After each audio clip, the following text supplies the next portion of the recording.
Praise the lord.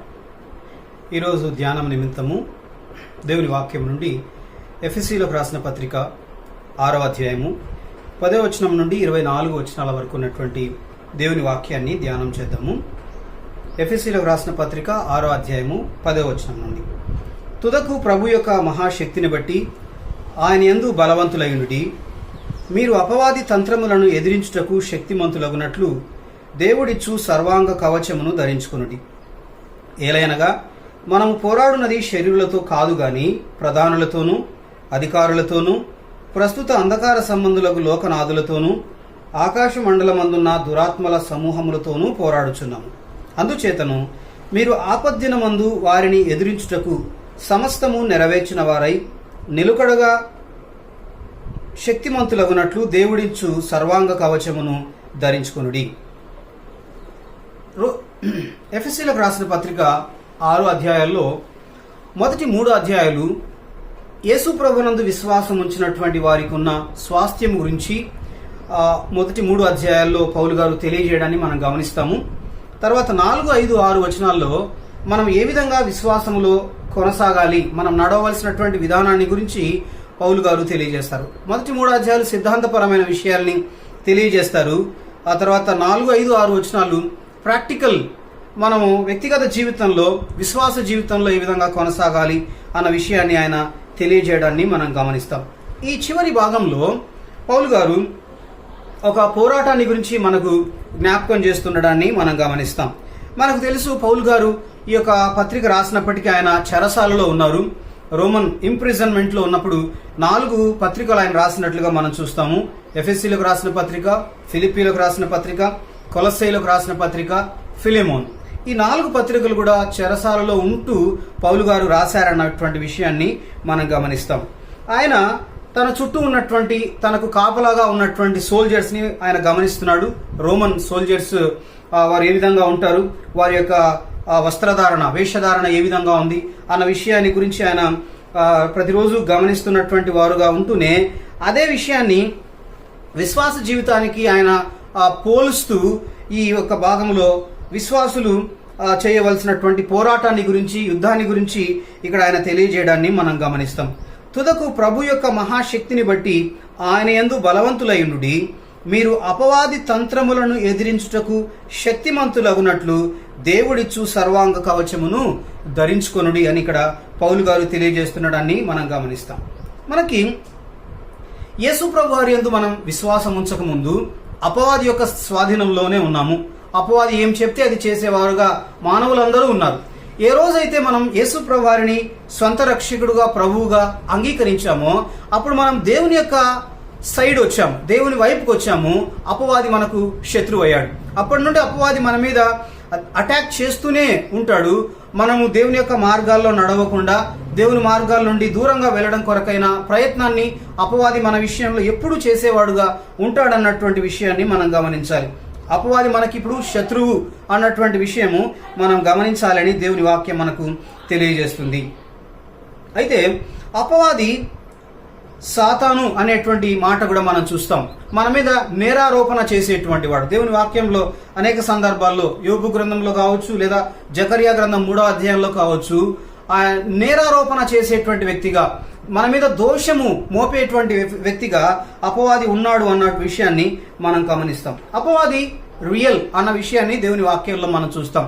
అపవాది కల్పితం కాదు, ఒక లేనటువంటి విషయాన్ని గురించి వాక్యం చెప్పదు, కానీ ఒక పర్సనాలిటీ ఉన్నటువంటి వ్యక్తిగానే అపవాదిని గురించి దేవుని వాక్యం మనకు తెలియజేస్తుంది. యేసు ప్రభు వారు ఆయన మాట్లాడుతూ లూకాసు వార్త 10వ అధ్యాయంలో అపవాది గురించి ఆయన మాట్లాడుతున్నటువంటి మాట 10వ అధ్యాయం 18వ వచనంలో ఆయన సాతాను మెరుపు వలె ఆకాశము నుండి పడుట చూచితిని. యేసు ప్రభు వారు సాతాను గురించి చెప్తున్నారు. సాతాను మెరుపు వలె ఆకాశము నుండి పడుట చూచితిని. గతంలో సాతాను ఆ దేవుని సన్నిధి నుండి ఏ విధంగా పడిపోయినటువంటి స్థితిలో ఉన్నాడో ఆ విషయాన్ని గురించి ఇక్కడ యేసు ప్రభు వారు తెలియజేస్తున్నట్లుగా మనం చూస్తాం.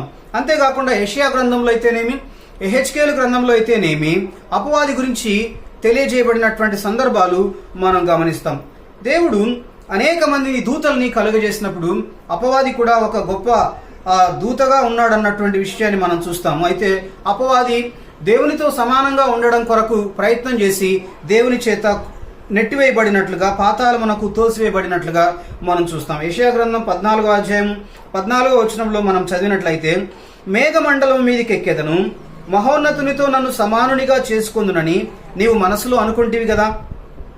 నీవు పాతాళమునకు నరకములో ఒక మూలకు తోయబడితివే. అపవాది ఆకాశం నుండి త్రోయబడినాడు అన్నటువంటి విషయాన్ని గురించి ఇక్కడ మనం చదువుతున్నాము.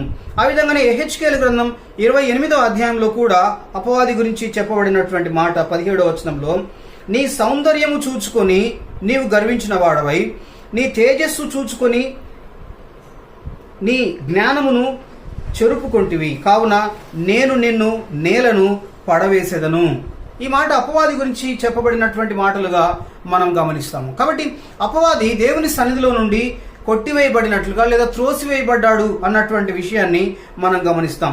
ఆ విధంగానే ప్రకటన గ్రంథంలో కూడా 12వ అధ్యాయంలో వ్రాయబడినటువంటి ఒక మాటని చూద్దాం. ప్రకటన గ్రంథము 12వ అధ్యాయము 9వ వచనం, కాగా సర్వలోకమును మోసపుచ్చుచు అపవాది అనియు సాతాననియు పేరు గల ఆది సర్పమైన ఆ మహాగడ సర్పము పడద్రోయబడెను, అది భూమి మీద పడద్రోయబడెను, దాని దూతలు దానితో కూడా పడద్రోయబడి. దేవుని సన్నిధిలో నుండి అపవాది ఒక్కడు మాత్రమే కాకుండా అపవాదితో పాటు దూతలు కూడా 1/3 ఆఫ్ ది దూతలు కూడా అపవాదితో పాటుగా వారు పడద్రోయబడ్డారు అన్నటువంటి విషయము ప్రకటన గ్రంథంలో కూడా వ్రాయబడి ఉండడాన్ని మనం చూస్తాం. ఎంతో మంది, కొన్ని కోట్ల మంది ఆ యొక్క దేవుని సన్నిధిలో దూతలు ఉన్నారు. వారిలో 1/3 ఆఫ్ ది ఏంజల్స్ పడిపోయినటువంటి వారుగా ఉన్నారు. 2/3 ఆఫ్ ది ఏంజల్స్ దేవుని సన్నిధిలో ఉన్నారు. దేవుని బిడ్డలకి వారు ప్రొటెక్షన్ ఇవ్వడానికి కూడా వారు ఉన్నారన్నటువంటి విషయాన్ని మనం దేవుని వాక్యంలో గమనిస్తాం. సో మనం చదివినటువంటి భాగంలో మనం చూసినట్లయితే, ఏలయనగా మనము పోరాడునది శరీరులతో కాదు, కానీ ప్రధానులతోనూ అధికారులతోనూ ప్రస్తుత అంధకార సంబంధులకు లోకనాథులతోనూ ఆకాశ మండలమందున్న దురాత్మల సమూహములతోనూ పోరాడుచున్నాము. అపవాదితో పాటు ఈ యొక్క పడద్రోయబడినటువంటి దూతలు ఎవరైతే ఉన్నారో వారి యొక్క డిఫరెంట్ కేటగిరీస్ ఇక్కడ ఉండడాన్ని మనం గమనిస్తాము. వారితో మనము ఎల్లప్పుడూ పోరాటం చేస్తున్నాము అన్న విషయము దేవుని వాక్యం మనకెంతో స్పష్టంగా తెలియజేస్తుండడాన్ని మనం గమనిస్తాం. అందుచేతను మీరు ఆపద్దినమందు వారిని ఎదిరించుటకును సమస్తము నెరవేర్చిన వారై నిలబడుటకు శక్తిమంతులగునట్లు దేవుడిచ్చు సర్వాంగ కవచమును ధరించుకొనుడి. అయితే ఇక్కడ మనం గమనించాల్సింది, అపవాదిని చూసి మనం ఏమాత్రం భయపడాల్సినటువంటి అవసరం లేదన్న విషయం వాక్యం ఎంతో స్పష్టంగా తెలియజేస్తుంది. ఎందుకంటే అపవాదితో పాటు 1/3 ఆఫ్ ది ఏంజల్స్ పడద్రోయబడి వారు మనకు వ్యతిరేకంగా పనిచేస్తున్నారు. వారు మనకు శత్రువులు. అయితే దేవుడు మన పక్షంగా ఉన్నాడు. 2/3 ఆఫ్ ది ఏంజల్స్ మన పక్షంగా ఉన్నారు కాబట్టి మనము భయపడాల్సినటువంటి అవసరం లేదు. మనం ధైర్యంగా వారిని ఎదుర్కోవడానికి దేవుడు మనకు శక్తినిస్తాడు, సహాయం చేస్తాడన్న విషయము దేవుని వాక్యం మనకు ఎంతో స్పష్టంగా తెలియజేస్తుందన్న విషయాన్ని నేను జ్ఞాపకం చేస్తుంటున్నాను. ఆ విధంగానే 14వ వచనాన్ని మనం గమనించినట్లయితే, ఎలాగనగా మీ నడుమునకు సత్యమును దట్టి కట్టుకొని నీతియను మైమరువు తొడుక్కొని పాదములకు సమాధాన సువార్త వలన సిద్ధ మనస్సును జోడు తొడుక్కొని నిలవబడుడి. ఇవన్నీయుగాక విశ్వాసమను డాలు పట్టుకొనడి, దానితో మీరు దుష్టుని అగ్నిబాణములన్నిటినీ ఆర్పుటకు శక్తిమంతురగుదురు. మరియు రక్షణ అను శిరస్త్రానమును దేవుని వాక్యమును ఆత్మ ఖడ్గమును ధరించుకొనుడి. ఈ వచనాల్లో ఒక్కొక్క అంశాన్ని గురించి పౌలు గారు కొన్ని విషయాలు తెలియజేస్తున్నట్లుగా మనం గమనిస్తాం. మొదటిది, సత్యము అనేటువంటి బెల్ట్ దట్టి కట్టుకోమని ఆయన చెప్తున్నట్లుగా మనం చూస్తాం. అంటే వారు యుద్ధానికి వెళ్తున్నప్పుడు, రోమన్ సోల్జర్స్ కావచ్చు, వారు యుద్ధానికి వెళ్తున్నప్పుడు వారికి ఉన్నటువంటి ఆ యొక్క కిందికి ఉన్న వస్త్రాన్ని పైకి తీసుకొని వారు బెల్ట్కి టైట్గా పెట్టుకునేటువంటి వారుగా, అంటే ముందుకు ఫాస్ట్గా వెళ్ళడానికి అది ఆటంకం కలగజేయకుండా అది ఉపయోగపడుతుందన్న విషయము మనం గమనించాలి. అయితే మనము ఈ సత్యాన్ని ఏ విధంగా ధరించుకోవాలి అన్న విషయాన్ని గమనించినట్లయితే, దేవుని సన్నిధిలో మనము ప్రశాంతంగా ఉన్నటువంటి సమయంలో, అది నైట్ టైం కావచ్చు లేదా డే టైం కావచ్చు, ఏ టైంలో మనకి అనుకూలమైతే ఆ టైంలో దేవుని సన్నిధిలో క్వైట్గా కూర్చొని దేవుని వాక్యాన్ని ధ్యానించడం, దేవుని సన్నిధిలో ప్రార్థన చేయడము, దేవుని మీద ఆధారపడడం ద్వారా ఈ యొక్క అపవాది యొక్క ఈ యొక్క శోధనలన్నింటినీ జయించడానికి ముందుకెళ్ళడానికి అది మనకి ఎంతగానో సహాయం చేస్తుంది. యుద్ధానికి సిద్ధం అవడానికి అది మనకు సహాయం చేస్తుంది అన్న విషయాన్ని మనం గమనించాలి. రెండవది, మనము ట్రూత్ఫుల్గా జీవించటం, సత్యముగా జీవించటం అనేటువంటి అంశం కూడా ధైర్యంగా మనం అపవాదిని ఎదిరించడానికి మనకు ఉపయోగపడుతుందన్న విషయాన్ని మనం జ్ఞాపకం చేసుకోవాలి. నీతి అను మైమరువు తొడుగుకొని, మైమరువు బ్రెస్ట్ ప్లేట్ అంటాం అనమాట, పైనుండి కింది వరకు ధరించుకునేటువంటి బ్రెస్ట్ ప్లేట్, మైమరువు, నీతి అనేటువంటి మైమరువు ధరించుకోవాలన్న విషయాన్ని ఇక్కడ తెలియజేస్తున్నాడని మనం గమనిస్తాం. ఇది ఈ యొక్క ఫ్రంట్ సైడ్ మనం గమనించినట్లయితే ఇక్కడ హృదయం ఉంటుంది, హృదయంకి కింద ఇంటెస్టైన్స్ ఉండడాన్ని మనం గమనిస్తాం. ఇక హృదయము లేదా దాన్ని మైండ్ అనేటువంటి మాట కూడా మనం చూస్తాం. దేవుని వాక్యంలో హృదయము, మనస్సు రెండు పర్యాయ పదాలుగా సినానిమ్స్ గా వాడబడి ఉండడాన్ని మనం గమనిస్తాము. అది మన యొక్క ఆలోచనలకి అది స్థానమై ఉందన్న విషయం హృదయంలో మనం ఆలోచన చేస్తాం. తర్వాత ఇంటెస్టైన్స్ అన్నటువంటివి దేన్ని తెలియజేస్తాయంటే అవి ఎమోషన్స్ ని తెలియజేస్తాయి, ఫీలింగ్స్ ని తెలియజేస్తాయి. సో అపవాది మన ఫీలింగ్స్ మీద అటాక్ చేయడానికి, మన తలంపుల మీద అటాక్ చేయడానికి ఎప్పుడూ ప్రయత్నం చేస్తూనే ఉంటాడన్న విషయాన్ని మనం జ్ఞాపకం చేసుకోవాలి. కాబట్టి అపవాది తంత్రములను ఎదిరించడానికి మనం నీతి అనేటువంటి మైమరువు ధరించిన వారుగా ఉండాలి. మన హృదయంలో నుండి వస్తున్నటువంటి ఆలోచనలు ఉపయోగించి అపవాది మనల్ని అటాక్ చేయడానికి ప్రయత్నం చేసినప్పుడు దాన్ని మనం ఎదిరించేటువంటి వారంగా ఉండాలి. ఆ విధంగానే మన యొక్క ఫీలింగ్స్ ఏవైతే ఉన్నాయో, మన ఎమోషన్స్ ని ఉపయోగించి మనం డిప్రెషన్కి లోన్ అవ్వడం కావచ్చు, లేదా చాలా బాధకి లోన్ అవ్వడం కావచ్చు, వీటిని ఉపయోగించుకొని అపవాది మనల్ని దేవుని మార్గాల నుండి తప్పించడానికి అపవాది ఎప్పుడూ ప్రయత్నం చేసేవాడుగానే ఉంటాడన్న విషయాన్ని మనం గమనించాలి. అయితే మనం నీతిమంతంగా జీవించడం ద్వారా అపవాదిని మనం ఎదిరించడానికి మనకు అది ఉపయోగపడుతుంది. యోహాను రాసినటువంటి మొదటి పత్రికలో 3వ అధ్యాయంలో మనం గమనించినట్లయితే 3వ అధ్యాయము 8వ వచనాన్ని 7-8 వచనాలు నేను చదువుతున్నాను. చిన్నపిల్లలారా, ఎవరిని మిమ్మును మోసపరచనీయకుడి, ఆయన నీతిమంతుడై ఉన్నట్టు నీతిని జరిగించు ప్రతి వాడును నీతిమంతుడు. అపవాది మొదట నుండి పాపము చేయుచున్నాడు గనుక పాపము చేయువాడు అపవాది సంబంధి. అపవాది యొక్క క్రియలను లయపరచుటకే దేవుని కుమారుడు ప్రత్యక్షమాయను. కాబట్టి మనము నీతిగా జీవించడం ద్వారా మనము అపవాదిని ఎదిరించడానికి మనకు అది ఉపయోగాన్ని తీసుకొని వస్తుంది, ఉపయోగపడుతుంది అన్న విషయాన్ని కాన్ఫిడెంట్ గా మనం అపవాదిని జయించడానికి, ఎదిరించడానికి మనం నీతిగా జీవించడం. ఇక్కడ మనము 2 విషయాలు గమనించాలి. ఒకటి, యేసు ప్రభువారి యందు విశ్వాసం ఉంచడం ద్వారా మనం ఉచితముగా నీతిమంతులుగా చేయబడ్డాము. రెండోది, మనము నీతిమంతులుగా చేయబడినటువంటి మనము నీతిగా భక్తిగా జీవించాలి అని దేవుని వాక్యం మనకు తెలియజేస్తుంది. కాబట్టి మనం నీతిగా జీవించడం ద్వారా మనం అపవాదిని కాన్ఫిడెంట్ గా ఎదిరించడానికి మనకు అది ఎంతగానో ఉపయోగపడుతుంది. పాదములకు సమాధాన సువార్త వలననైనా సిద్ధ మనస్సును జోడు తొడుగుకొని నిలువబడుడి. సువార్త ప్రకటించడం, మన సాక్ష్యాన్ని తెలియజేయడం కావచ్చు, సువార్తని తెలియజేయడం ద్వారా మనము ఎప్పుడూ సంసిద్ధంగా ఉండాలి అపవాదిని ఎదిరించడానికి. సో ఈ సువార్త ప్రకటించడం అనేటువంటి కార్యము ఎప్పుడూ మనం తెలియజేసేవాడుగా ఉండటం ద్వారా, ఇతరులకి ప్రకటించేవారుగా మనం ఉండటం ద్వారా మనం అపవాదిని ఎదిరించడానికి అది మనకు అవకాశాన్ని కలుగజేస్తుంది అన్నది మనం జ్ఞాపకం చేసుకోవాలి. 16వ వచనం గమనిస్తే, ఇవన్నీ కాక విశ్వాసమును డాలు పట్టుకొనుడి, దానితో మీరు దుష్టుని అగ్నిబాణములన్నిటినీ ఆర్పుటకు శక్తిమంతులగుదురు. ఇక్కడ విశ్వాసం అనేది 2 విషయాలు ఇందులో కూడా. ఒకటి, యేసు ప్రభు వారి యందు విశ్వాసం ఉంచటం, రక్షణ కొరకైనటువంటి విశ్వాసం, అది ఆల్రెడీ జరిగిపోయింది. యేసు ప్రభు వారి యందు విశ్వాసం ఉంచిన మనం అందరం కూడా ఆ యొక్క రక్షణ పొందడం కొరకైన విశ్వాసాన్ని మనం కలిగిన వారుగా ఉన్నాం. అయితే ఇక్కడ చెప్పబడుతున్నటువంటి విశ్వాసం దేనికి సంబంధించినటువంటిది అంటే, మన డే టు డే లైఫ్లో దేవుని మీద మనం ఉంచవలసినటువంటి విశ్వాసాన్ని గురించి ఇది మాట్లాడుతుంది.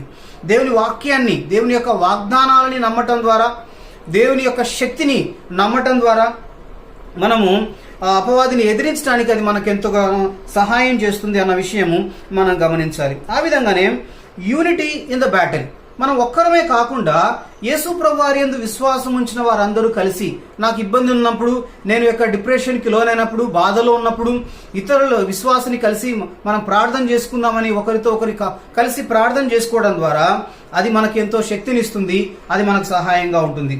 ఇక్కడ డాలు అనేటువంటిది మనం 2 రకాలైనటువంటి డాలు చూస్తామన్నమాట. షీల్డ్ అనేటువంటి మాట ఇక్కడ మనం చూస్తాం. ఈ రోమన్స్ కావచ్చు, ఇంకా వేరే వాళ్ళైనా కూడా రెండు రకాలైనటువంటి, ఫస్ట్ రోలో ఉన్నటువంటి వారు రెక్టాంగిల్ షేప్ లో ఉన్నటువంటి 4.5 feet హైట్ ఉన్నటువంటి ఆ యొక్క డాలుని వారు ఉపయోగించేవారుగా ఉంటారు. వెనక రోలో ఉన్నటువంటి వారు సర్కిల్ షేప్ లో ఉన్నటువంటి ఆ యొక్క డాలుని వారు ఉపయోగించినటువంటి వారుగా ఉండడాన్ని మనం గమనిస్తాం. ఈ డాలుని ఒకరు పట్టుకున్నటువంటి డాలు, ఆ పక్కనే ఉన్నటువంటి వ్యక్తి, ఆ పక్కనే ఉన్నటువంటి వ్యక్తి, వరుసలో ఉన్నటువంటి వీరంతా కూడా అన్ని డాలు పట్టుకున్నప్పుడు అది ఒక వాల్ లాగా పనిచేస్తుంది.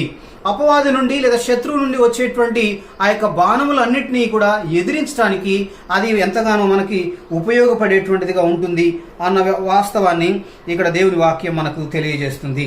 మరియు రక్షణ అను శిరస్త్రాణమును దేవుని వాక్యమును ఆత్మ ఖడ్గమును ధరించుకొనుడి. ఇందులో శిరస్త్రాణము గురించి, హెల్మెట్ గురించి పౌలు గారు తెలియజేస్తున్నాడని మనం చూస్తాము. ఇది మైండ్ని ప్రొటెక్ట్ చేసుకోవాల్సినటువంటి అవసరాన్ని ఆయన జ్ఞాపకం చేస్తున్నట్లుగా మనం చూస్తాం. మన తలంపులు మైండ్ నుండి, హృదయము లేదా మైండ్ అనేటువంటివి సినానిమ్స్గా వాడబడి ఉన్నాయన్న విషయాన్ని నేను ఆల్రెడీ చెప్పి ఉన్నాను. కాబట్టి మన హృదయం నుండి వచ్చేటువంటి తలంపులు, ఆలోచనలు అవి శిరస్త్రాణముగా లేకపోతే రక్షణ అనేటువంటి శిరస్త్రాణముగా మనము కలిగి ఉండటం ద్వారా అపవాది యొక్క తంత్రములను మనం ఎదిరించడానికి అది మనకు ఉపయోగపడుతుంది. లేదా మన మైండ్ అన్నటువంటిది అంటే జ్ఞానము కలిగిన వారుగా ఉండాలి అని దేవుని వాక్యం తెలియజేస్తుంది. పేతురు పత్రికలో కావచ్చు, కొలస్సీలకు రాసిన పత్రికలో కావచ్చు, మనము జ్ఞానము కలిగిన వారుగా ఉండాలా అన్న విషయాన్ని దేవుని వాక్యం తెలియజేస్తుంది. చాలా మంది ఈ యొక్క విషయాన్ని వారు నెగ్లెక్ట్ చేసేవారుగా ఉంటారు.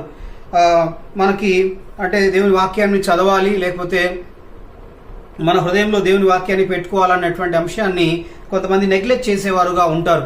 అంటే హృదయము ప్రాముఖ్యమైనటువంటిది, మైండ్కి అంత ప్రాముఖ్యత లేదు అని చెప్పే వాళ్ళని కూడా మనం చూస్తాం. కానీ దేవుని వాక్యం మన హృదయంలో మనం భద్రపరచుకోవడం ద్వారా అపవాది యొక్క తంత్రములను మనం ఎదిరించగలము. కీర్తన 119లో ఇక్కడ వ్రాయబడిన ఒక మాట నేను చదువుతాను. కీర్తన 119 9 మరియు 9-11 వచనాలు మనం గమనించినట్లయితే, యవనస్తులు దేని చేత తమ నడత శుద్ధిపరచుకొందురు, నీ వాక్యమును బట్టి దానిని జాగ్రత్తగా చూచుకొనుట చేతనే కదా. 11వ వచనం, నీ ఎదుట నేను పాపము చేయకుండానట్లు నా హృదయములో నీ వాక్యము ఉంచుకొని ఉన్నాను అన్న మాటని మనం చూస్తాం. కాబట్టి మనము జ్ఞానము కలిగిన వారుగా ఉండాలి అని దేవుని వాక్యం తెలియజేస్తుంది. మనం అజ్ఞానులుగా ఉండకూడదు అన్న విషయము దేవుని వాక్యం ఎంతో తెలియజేస్తుంది. సో మనము జ్ఞానవంతులుగా ఉండటం ద్వారా దేవుని వాక్యాన్ని ఎక్కువగా ఎరిగినటువంటి వారముగా మనం ఉన్నప్పుడు అపవాది మనము ఎదిరించడానికి మనకు అవకాశం కలుగుతుంది. దేవుని వాక్యమును ఆత్మ ఖడ్గమును ధరించుకొనుడి. దేవుని వాక్యాన్ని గురించి, దేవుని వాక్యము ఖడ్గమైందన్న విషయము అనేక సందర్భాల్లో దేవుని వాక్యం తెలియజేస్తుంది. నేను ఒక 2 వచనాలు మీకు చూపిస్తాను. హెబ్రీయులకు రాసిన పత్రిక 4వ అధ్యాయం 12వ వచనంలో, ఎందుకనగా దేవుని వాక్యము సజీవమై బలము గలదై రెండంచులు గల ఎటువంటి ఖడ్గము కంటెను వాడిగా ఉండి ప్రాణాత్మలను కీళ్లను మూలుగును విభజించినంత మట్టుకు దూరుచు హృదయం యొక్క తలంపులను ఆలోచనలను శోధించుచున్నది అన్న మాట మనం చూస్తాం. దేవుని వాక్యం ఖడ్గమై ఉందన్న విషయాన్ని మనం చూస్తాం. మనం దేవుని వాక్యము చదువుతున్నప్పుడు అది మన హృదయంలోకి, మన యొక్క శరీరంలోనికి దేవుని వాక్యం ప్రవేశించి మన హృదయాల్ని శోధించేటువంటిదిగా ఉంటుందన్న విషయాన్ని మనం గమనించాలి. అట్లే అపోస్తుల కార్యములు 2వ అధ్యాయంలో పేతురు గారు దేవుని వాక్యాన్ని బోధిస్తున్నప్పుడు అక్కడ చేరి ఉన్నటువంటి ప్రజలు దేవుని వాక్యము చేత కూర్చోబడి ఉన్నారని మనం చూస్తాం. అపోస్తుల కార్యములు 2వ అధ్యాయం 37వ వచనాన్ని మనం చదివినట్లయితే, వారు ఈ మాట విని హృదయములో నొచ్చుకొని, సహోదరులారా మేమేమి చేతుమని పేతురును కడమ అపోస్తలులను అడుగగా. సో దేవుని వాక్యం వారి హృదయంలోకి చొచ్చుకొని వెళ్ళి వారి హృదయంలో పని చేసింది అన్న విషయాన్ని మనం జ్ఞాపకం చేసుకోవాలి. కాబట్టి దేవుని వాక్యము బలమైనటువంటిది, అది మన జీవితంలో పని చేస్తుంది అన్న విషయాన్ని మనం జ్ఞాపకం చేసుకోవాలి. అంత మాత్రమే కాకుండా దేవుని వాక్యాన్ని మనం సరిగా ఉపయోగించాల్సినటువంటి అవసరాన్ని యేసు ప్రభు వారి యొక్క జీవితాన్ని నుండి మనం నేర్చుకుంటాం. అపవాది చేత యేసు ప్రభు వారు శోధింపబడినప్పుడు యేసు ప్రభు వారు అపవాదికి ఇచ్చినటువంటి సమాధానాలు దేవుని వాక్యము నుండి ఏ విధంగా ఇచ్చారో మనం మత్తయి సువార్త 4వ అధ్యాయంలో చదువుతాం. మత్తయి సువార్త 4వ అధ్యాయము 3-4 వచనాలు మనం చదివినట్లయితే, ఆ శోధకుడు ఆయన యుద్ధకు వచ్చి నీవు దేవుని కుమారుడవైతే ఈ రాళ్ళు రొట్టెలగునట్లు ఆజ్ఞాపించుమనెను. అందుకు ఆయన, మనుష్యుడు రొట్టె వలన మాత్రము కాదు గాని దేవుని నోట నుండి వచ్చు ప్రతి మాట వలన జీవించును అని వ్రాయబడి ఉన్నదనను. 6-7 వచనాల్లో కూడా, నీవు దేవుని కుమారుడవైతే క్రిందికి దుముకుము, ఆయన నిన్ను గూర్చి తన దూతలకు ఆజ్ఞాపించును, నీ పాదం ఎప్పుడైనాను రాతికి తగలకుండా వారు నిన్ను చేతులతో ఎత్తి పట్టుకొందురు అని వ్రాయబడి ఉన్నదనను. అందుకు యేసు, ప్రభు అయిన నీ దేవుని నీవు శోధింపవలెదు అని మరి ఒక చోట వ్రాయబడి ఉన్నదని వానితో చెప్పాను. 9-10 వచనాలు, నీవు సాగిలపడి నాకు నమస్కారము చేసిన ఎడల వీటన్నిటినీ నీకిచ్చేదనని ఆయనతో చెప్పగా, యేసు వానితో, సాతానా పొమ్ము, ప్రభు అయిన నీ దేవునికి మ్రొక్కి ఆయనను మాత్రము సేవింపవలను అని వ్రాయబడి ఉన్నది.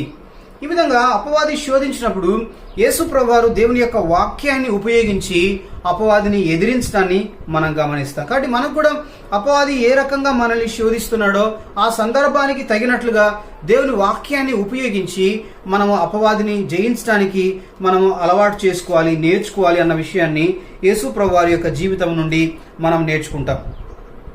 18వ వచనంలో, ఆత్మ వలని ప్రతి సమయమందును ప్రతి విధమైన ప్రార్థనను విజ్ఞాపనను చేయుచు ఆ విషయమై సమస్త పరిశుద్ధుల నిమిత్తమును పూర్ణమైన పట్టుదలతో విజ్ఞాపనము చేయుచు మెలకువగా ఉండుడి.